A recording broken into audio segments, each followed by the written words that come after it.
Vamos a buscar en nuestras Biblias el capítulo 5 de la Epístola a los Hebreos, en cuyos 3 primeros versículos hemos estado viendo en días anteriores. Hebreos capítulo 5, los primeros versículos. Hemos estado viendo en días anteriores las funciones y las cualidades personales del sumo sacerdote. Eso es lo que hemos estado viendo. Y con ello nos hemos estado fijando también en el Señor Jesucristo, y también con ello hemos estado mirándonos a nosotros mismos, porque, como dice la Escritura, hemos sido los cristianos hechos sacerdotes para Dios. Eso es lo que hemos estado viendo en los primeros 3 versículos. Brevemente recuerdo estas funciones y características. Las tenemos en los versículos del 1 al 3. El sumo sacerdote tenía que ser hombre, debía ser representante del pueblo, tenía que ejercer su ministerio a favor del pueblo, tenía que hacerlo buscando la gloria de Dios, tenía que presentar ofrendas y sacrificios por los pecados, y no solo por los pecados del pueblo, sino también por los suyos propios, y tenía que ser paciente con los ignorantes y extraviados, con aquellos que eran sus hermanos, porque él también estaba rodeado de debilidad. Hasta ahí hemos llegado al versículo 3. Ahora bien, a partir del versículo 4, el autor de la carta nos dice que no solo era necesario que el sumo sacerdote tuviera cualidades especiales y ejerciera sus funciones, sino que también tenía que ser investido por Dios, que tenía que ser designado, nombrado por Dios. Y pone en el versículo 4, al final del mismo, el ejemplo de Aarón, el cual fue investido por Dios, aunque lo hizo por medio de Moisés, pero Moisés hizo lo que Dios le había ordenado y se hizo una consagración para que fuera investido así. Tenéis abierto Hebreos 5, ya en el versículo primero el escritor nos dijo algo acerca de esto, porque podemos leer en el versículo primero que el sumo sacerdote es constituido, o ha de ser constituido. Constituido significa nombrado, designado. Ya dijo algo de esto, pero ahora en el versículo 4 pues lo amplía con un poco más de detalle. Con lo cual nos lleva, como siempre, a mirar al Antiguo Testamento para luego mirar al Señor Jesucristo, que lo haremos en el versículo 5, el cual compara con Aarón, y para también mirarnos a nosotros mismos, como cristianos individuales o como iglesia, para sacar aplicaciones.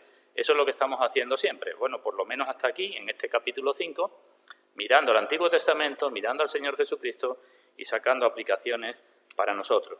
Así que vamos a considerar hoy, o vamos a empezar a considerar el versículo 4, pero antes vamos a leer desde el primero hasta el versículo 6, la palabra de Dios, lo que nos dice ahí, y vamos a pedir la bendición del Señor.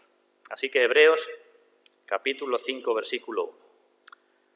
Porque todo sumo sacerdote tomado de entre los hombres es constituido a favor de los hombres en lo que a Dios se refiere, para que presente ofrendas y sacrificios por los pecados, para que se muestre paciente con los ignorantes y extraviados, puesto que él también está rodeado de debilidad, y por causa de ella debe ofrecer por los pecados tanto por sí mismo como también por el pueblo. Y nadie toma para sí esta honra, sino el que es llamado por Dios, como lo fue Aarón. Así tampoco Cristo se glorificó a sí mismo, haciéndose sumo sacerdote, sino el que le dijo: tú eres mi hijo, yo te he engendrado hoy. Como también dice en otro lugar: tú eres sacerdote para siempre, según el orden de Melquisedec. Vamos a pedir la bendición del Señor y ahora comenzamos. Vamos a orar.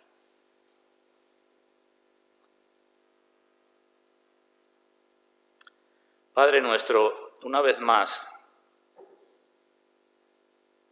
nos dirigimos a ti, porque en tu presencia estamos, como lo estamos siempre, para que, si es posible, por tu gracia y por medio de tu Santo Espíritu, seamos más conscientes de esta presencia tuya con nosotros, y para que tu Santo Espíritu también nos ayude en nuestras debilidades para entender lo que vemos en tu palabra. Especialmente hoy no vamos a hablar de tu Hijo, nuestro Señor Jesucristo, pero vamos a ver otras cosas que nos afectan profundamente como iglesia. Y necesitamos, Padre, que tú abras nuestras mentes y nuestros corazones para que cada uno podamos examinarnos a la luz de tu palabra y cambiar, si es necesario, las cosas en nuestras vidas que necesiten ser cambiadas.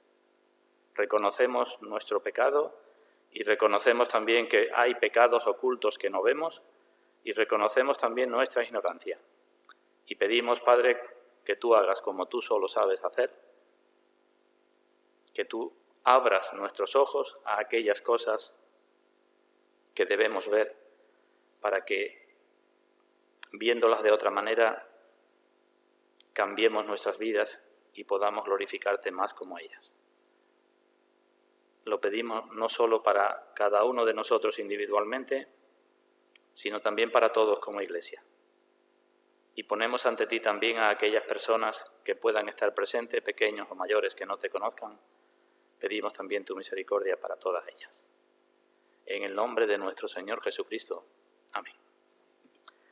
Así que vamos a hablar de la constitución de los sumos sacerdotes. Repito el versículo 4. Y nadie toma para sí esta honra, sino el que es llamado por Dios, como lo fue Aarón. De aquí se pueden hablar o podemos hablar varios asuntos. En esta tarde solamente voy a dedicarme a dos. Uno brevemente, el de la honra, y otro con un poco más de amplitud en la constitución, en la designación del sumo sacerdote. Así que, en primer lugar, la honra que dice el escritor que acompaña al llamamiento al sacerdocio. Honra que acompaña al llamamiento.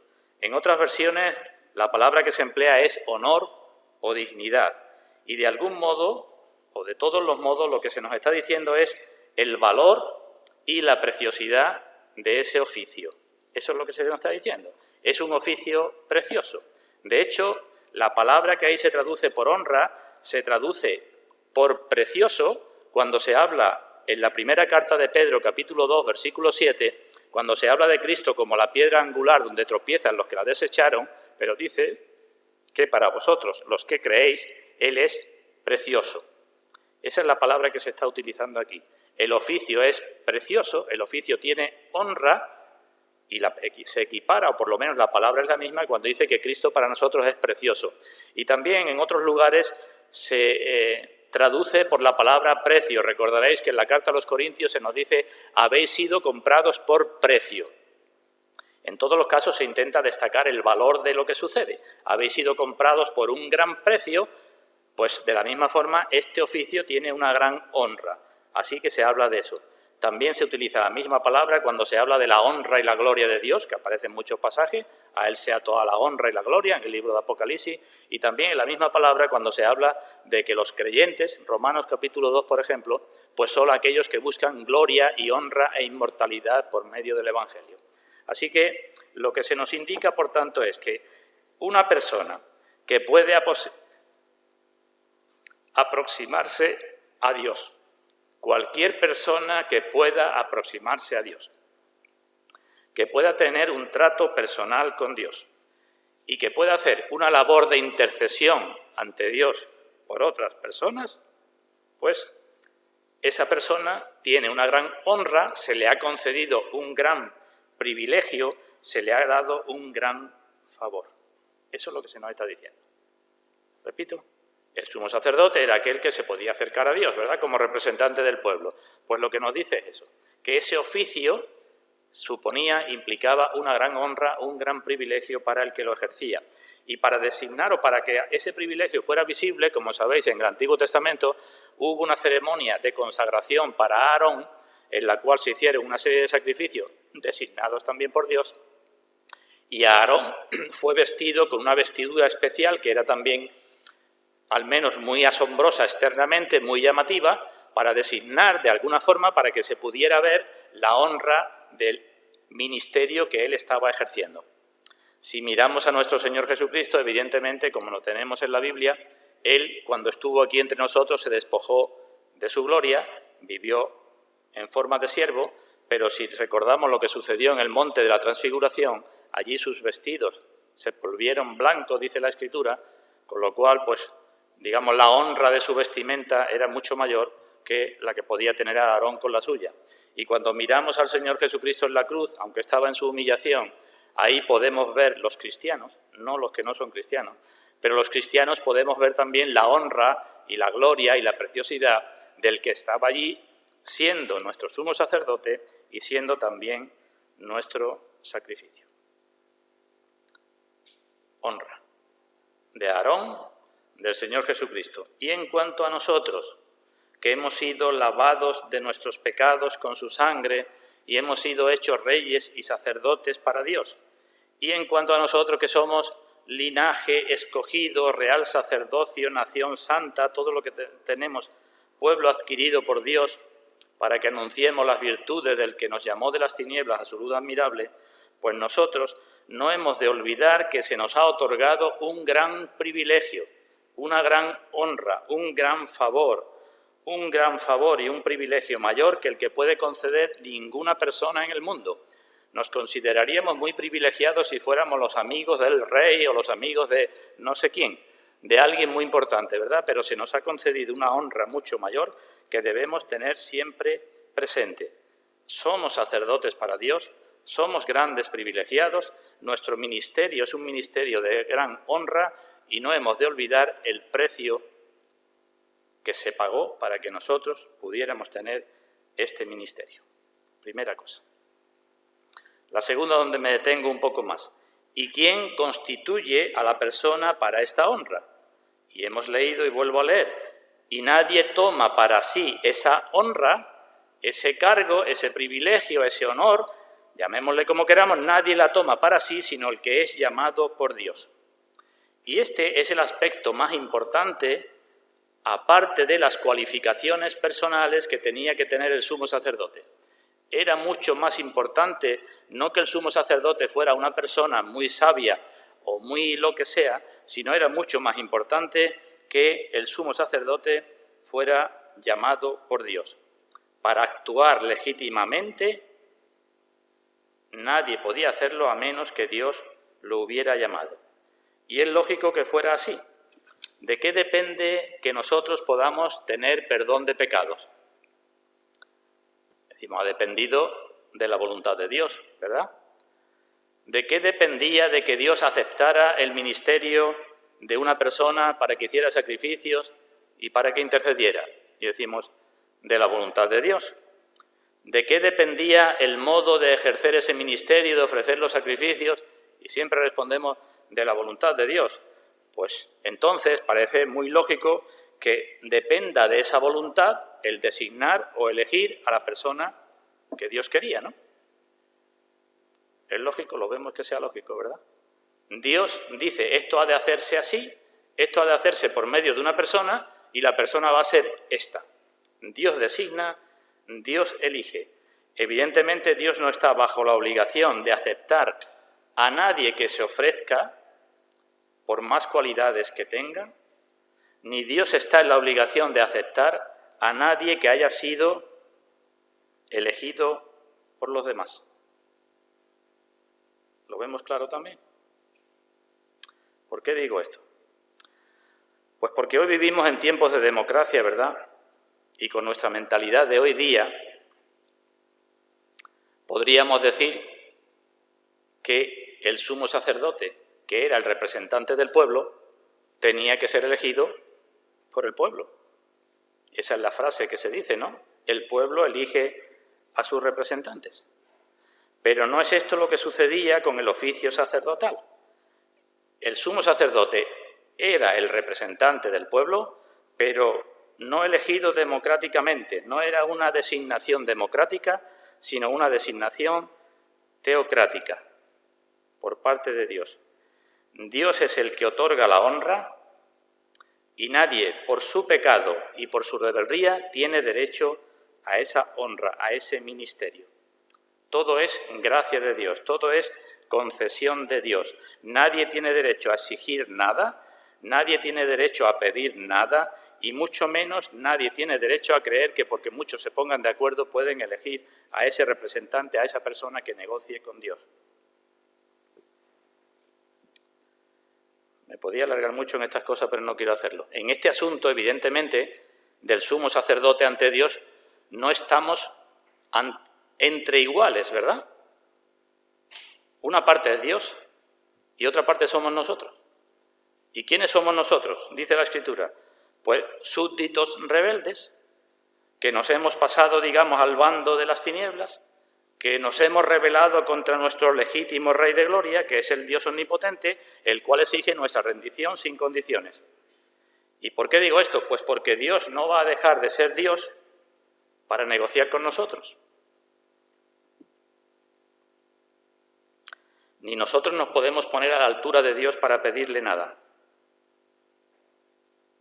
¿Veis la actualidad que tiene la palabra de Dios? En nuestros días, con lo que sucede entre los que nos gobiernan y los que rechazan las leyes y la autoridad. Dios no va a ponerse al nivel nuestro, ni va a dejar de ser Dios. Y nuestra rebelión, sea la que sea, no va a dar fruto, porque es una rebelión contra la voluntad de Dios. Y Dios nos ha dicho en nuestra voluntad lo que merece nuestra rebelión, que no es otra cosa más que el juicio. Así que, estando en estas condiciones, sin derecho a pedir nada, sin poder exigir nada y bajo la sentencia de Dios, si Dios quiere nombrar a un representante nuestro, elegirá a quien Él quiera. Y a nosotros solamente nos queda someternos a lo que Dios haya dicho. ¿Estamos de acuerdo con esto, verdad? Nadie, por su ambición personal, porque busque honra, porque busque posición, porque busque honores, porque busque dinero, porque busque prestigio o porque busque lo que sea, puede constituirse ni podía constituirse como sumo sacerdote, porque nadie toma para sí esta honra, ni nadie puede tomarla, ni aunque otros se la den, sino el que es llamado por Dios. Esto que está aquí escrito le sonaría un poco raro a los primeros destinatarios de la carta, porque no sucedía, no se cumplía en la época en que fue escrita. Dijimos que la carta fue escrita ya por el año 70, siglo I, y desde el siglo II antes de Cristo, desde la época de los macabeos, el sumo sacerdocio se tenía o se obtenía por cuestiones políticas, por cuestiones económicas, y en la época en que se escribe la carta y en la época del Señor Jesucristo, los sumos sacerdotes estaban bajo la tutela o la concesión de las autoridades romanas. Así que lo que el escritor está diciendo aquí, evidentemente no era para la época en que estaban viviendo los primeros destinatarios, sino que hacía referencia a lo que Dios había dicho en su palabra mucho tiempo antes y que ahora durante unos siglos no se estaba cumpliendo. Nadie toma para sí esa honra, sino el que es llamado por Dios. Por tanto, desde que eso no sucedió, todos aquellos sumos sacerdotes eran ilegítimos. Bueno, pues nos vamos a detener en esto un poco más. Si nos vamos al libro de Números, capítulo 16, podemos ver ahí, pues, un suceso, algo que aconteció cuando algunas personas quisieron tomar el sacerdocio sin haber sido llamadas por Dios. Números, capítulo 16. Números 16. Leo los primeros versículos. Coré, hijo de Izar, hijo de Coat, hijo de Leví, número 16. Y Datán y Abirán, hijos de Eliab, y On, hijo de Pelet, de los hijos de Rubén, tomaron gente y se levantaron contra Moisés con 250 varones de los hijos de Israel, príncipes de la congregación, de los del consejo, varones de renombre. Es decir, estos cabecillas se levantaron contra Moisés con 250 personas más, 250 varones, no cualesquiera, sino príncipes de la congregación, del consejo, varones de renombre. El título que se le da aquí, varones de renombre, es el mismo que aparece en el libro de Génesis, capítulo 6, cuando se habla de la maldad que se había multiplicado por la tierra. Había varones de renombre, Génesis, capítulo 6, versículo 3 y versículo 4, y entonces Dios vio que la maldad de todos los hombres era de continuo lo malo en su corazón, el pensamiento malo en su corazón. Bueno, pues se levantaron contra Moisés. Versículo 3, y se juntaron contra Moisés y a Aarón y les dijeron, basta ya de vosotros, porque toda la congregación, todos ellos son santos y en medio de ellos está el Señor. ¿Por qué pues os levantáis vosotros sobre la congregación del Señor? Digo, ay del peligro de las alturas. Eran príncipes, eran del consejo, eran varones de renombre. Algunos de ellos de la tribu de Leví, y los levitas tenían mucho ministerio también en el tabernáculo, de ayuda a los sacerdotes, pero no tenían bastante con aquello. Fijémonos entonces, su espíritu que podíamos llamar democrático. ¿Por qué no podemos nosotros también ejercer las funciones sacerdotales si incluso somos algunos de la tribu de Leví? Igual que Aarón. Es algo intolerable, es una discriminación que el oficio recaiga sobre una misma familia. Y menos mal que Moisés, que Dios no le dijo a Moisés que los sacerdotes fueran sus propios hijos, que fue su hermano y sus sobrinos, el hermano y fueron sus sobrinos. Así que, ¿quiénes os creéis que sois? Basta ya de vosotros. Voy a apartarme un poco del comentario de Hebreos para detenerme aquí, para que veamos aplicaciones para nosotros. Coré, creo que lo he dicho alguna vez, era el primo hermano de Moisés, además de todo esto. Y no es extraño que esto sucediera porque el Señor Jesucristo nos ha dicho en el Nuevo Testamento que los enemigos de un hombre serán los de su propia casa. Así que allí tenemos aquel grupo de hombres que eran grandes, pero querían ser más grandes. Y su orgullo y su ambición los llevó a desear el sacerdocio. ¿Y qué razón dieron? Fijémonos la razón que dieron. Versículo 3. Basta ya, porque toda la congregación, todos ellos son santos, y en medio de ellos está el Señor.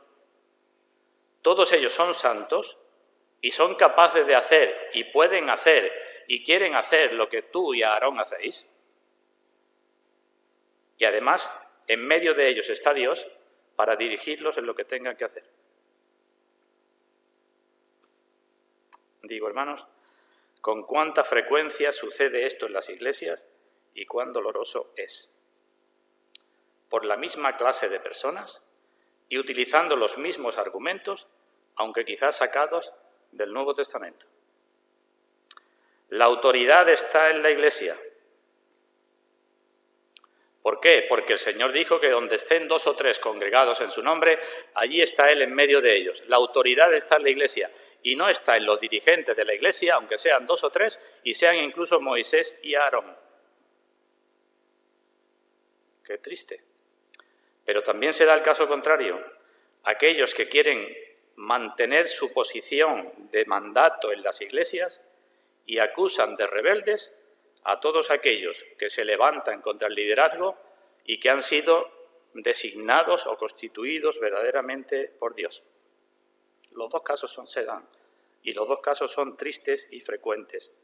Y los dos casos originan graves problemas, pues la ofensa al ministerio o el desprecio del ministerio no es más que una ofensa y un desprecio a Dios que lo ha establecido.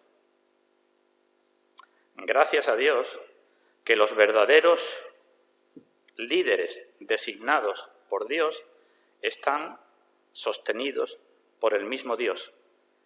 Dejad ahí el libro de Números y vamos a buscar en el libro de Isaías, capítulo 54. Isaías 54, versículo 15. Después volvemos a Números. Dice el Señor, si alguno conspirare contra ti, lo hará sin mí. El que contra ti conspirare, delante de ti caerá. He aquí que yo hice al herrero que sopla las ascuas en el fuego y que saca la herramienta para su obra. Y yo he creado al destruidor para destruir, dice el Señor. Yo te voy a sostener. Cuando se levante contra ti alguno, va a ser sin mí y no va a progresar. Y ten presente que yo soy el que hago al herrero, que luego empleará, a lo mejor se empleará el arma que hace contra ti, y yo hago al destruidor. Pero versículo 17, ninguna arma forjada contra ti prosperará, y condenarás toda lengua que se levante contra ti en juicio.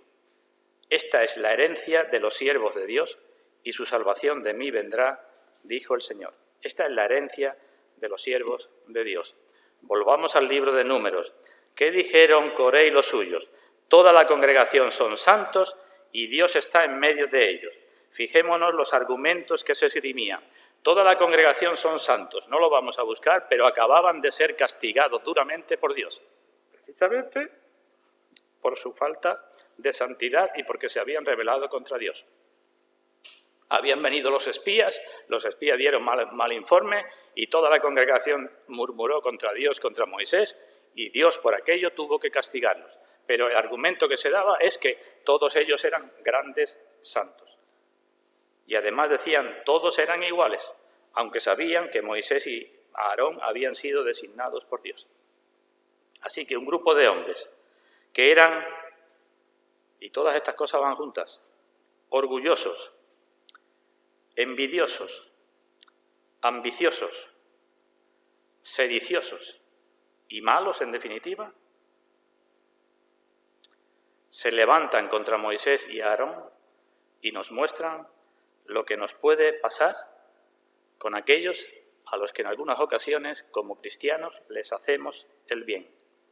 El que nos devuelvan mal por bien es la suerte, ha sido la suerte de todos los cristianos desde siempre. ¿Y qué podían hacer Moisés y Aarón contra estas personas y su protesta? Versículo 4.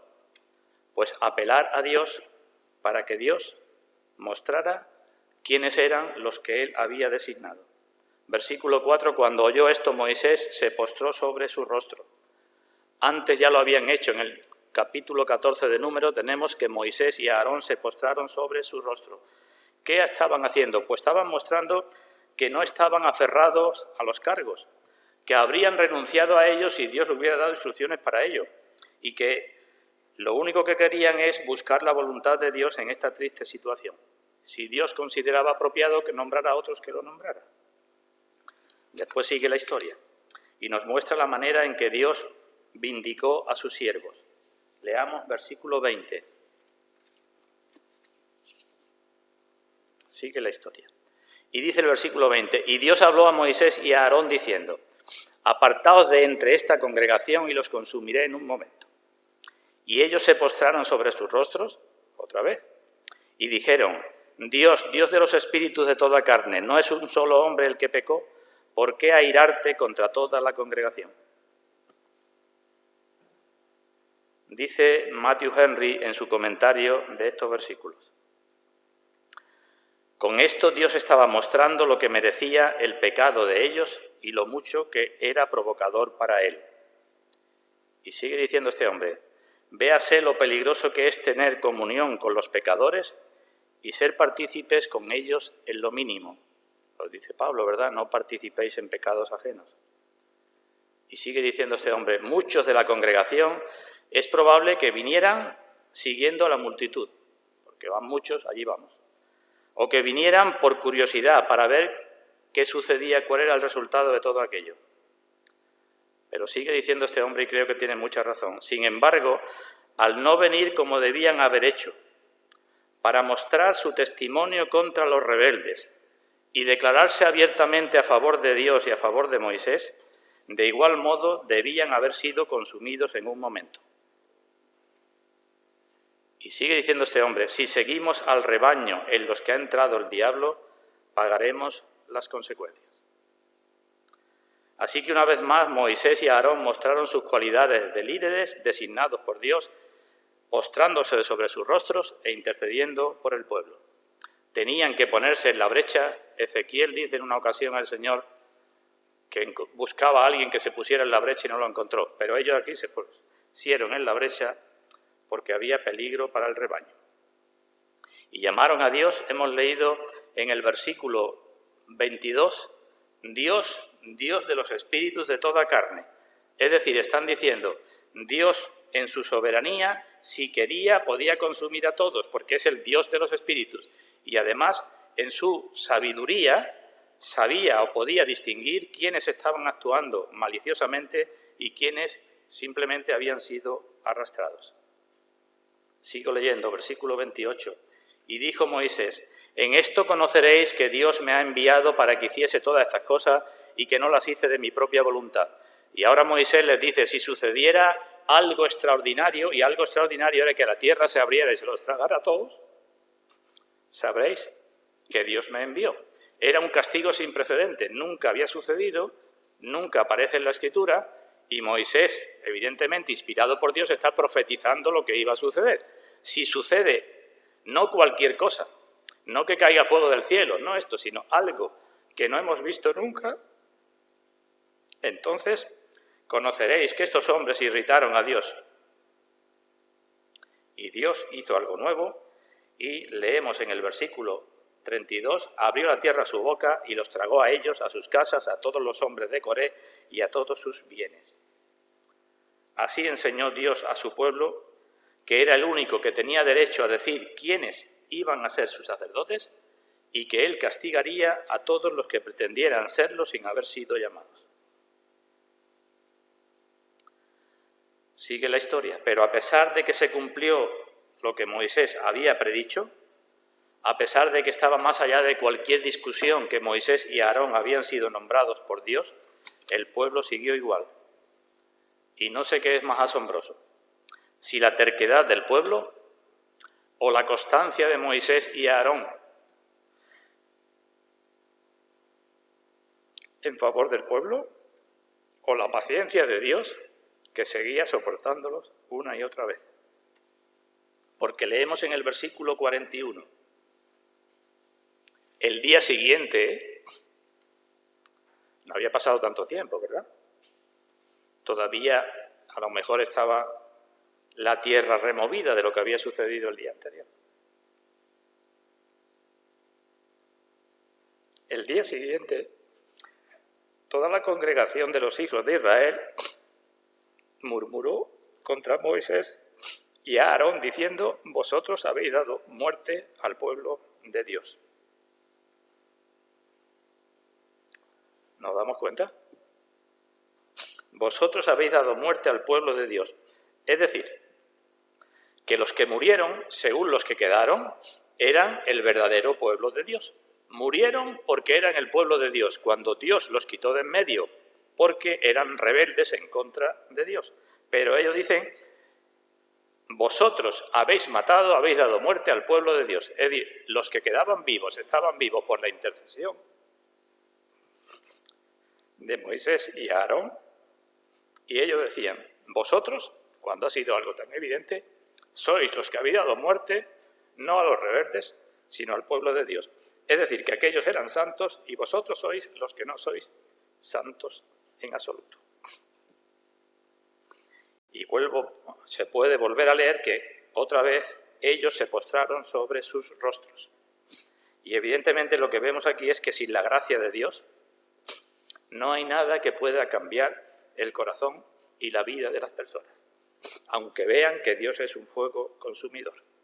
Y después, en el capítulo siguiente, para que toda boca se cerrara, dijo el Señor, hicieron la prueba en el asunto de las varas, que ya conoceréis, no lo vamos a leer.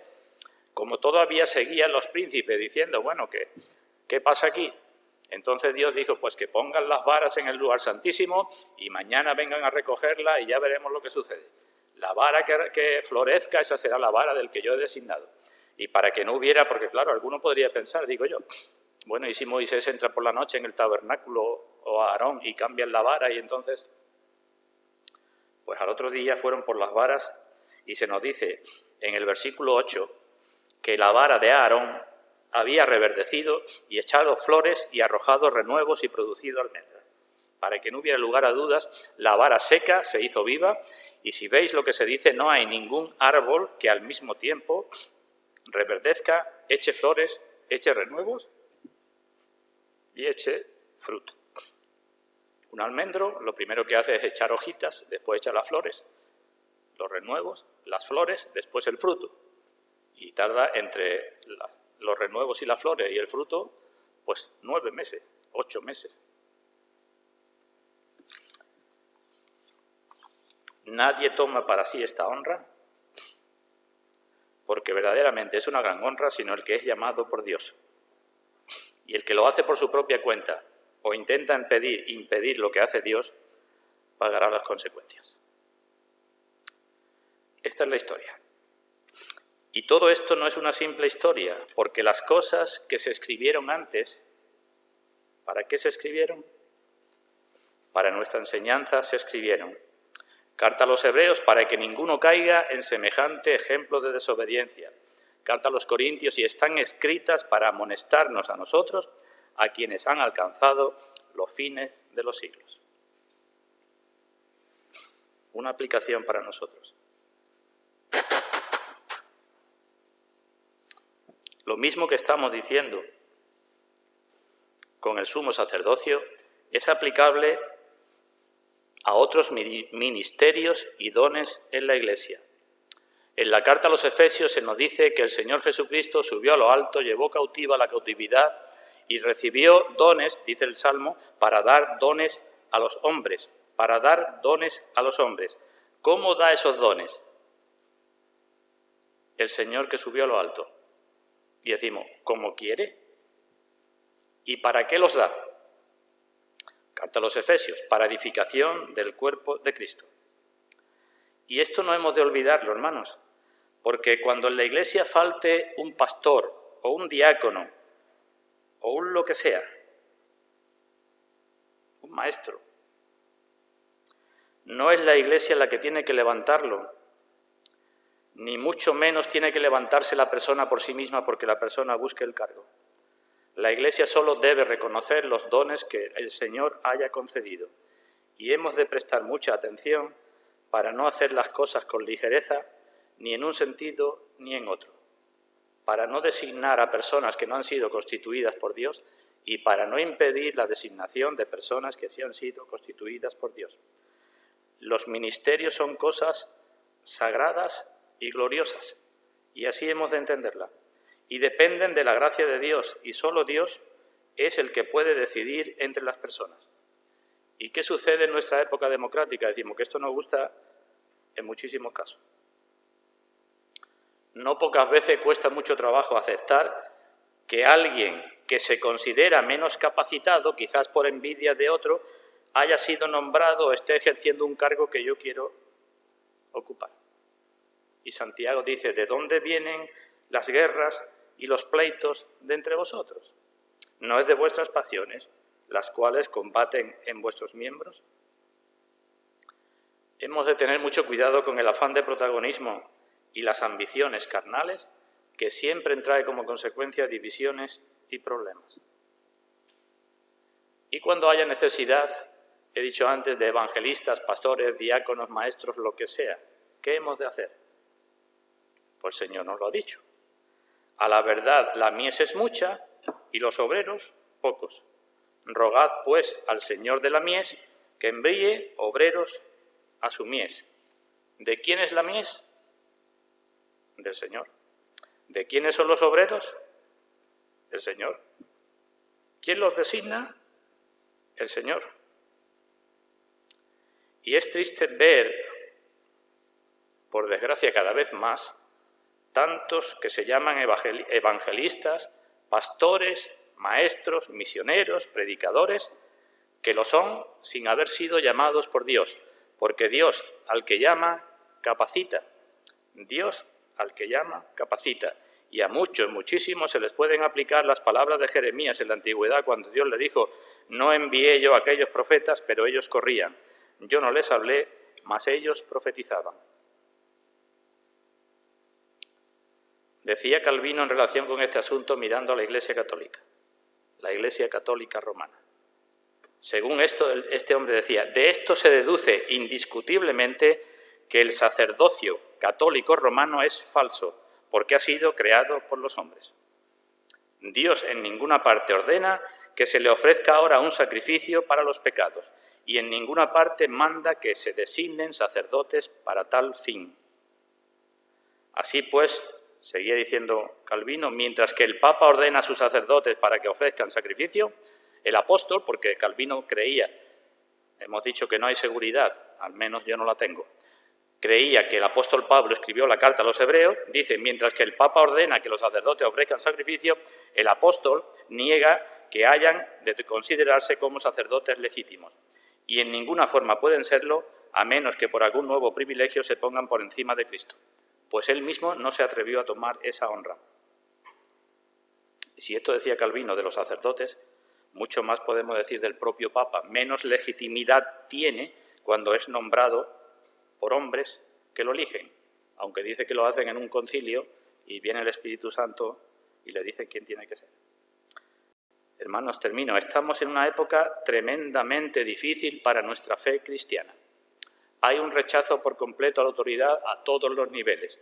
Empiezan desde la familia, en los colegios, en pequeñas edades, y vamos subiendo hasta todos los niveles, sea el tipo de autoridad que sea.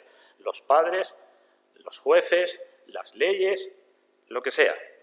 Una época difícil para nuestra fe cristiana en donde nos llegan noticias constantemente que son contrarias a la fe cristiana. Noticias de pastoras nombradas en las iglesias. Hace unos días de la primera pastora transgénero nombrada en una iglesia bautista.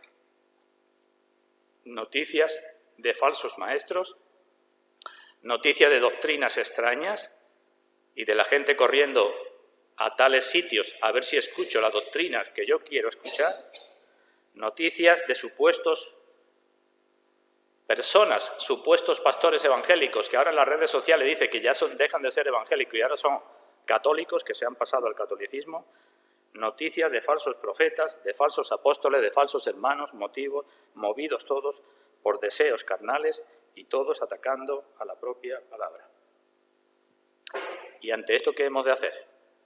Pues nos dice Judas que contendamos ardientemente por la fe que ha sido una vez dada a los santos, porque han entrado encubiertamente hombres impíos que convierten en libertinaje la gracia de nuestro Dios.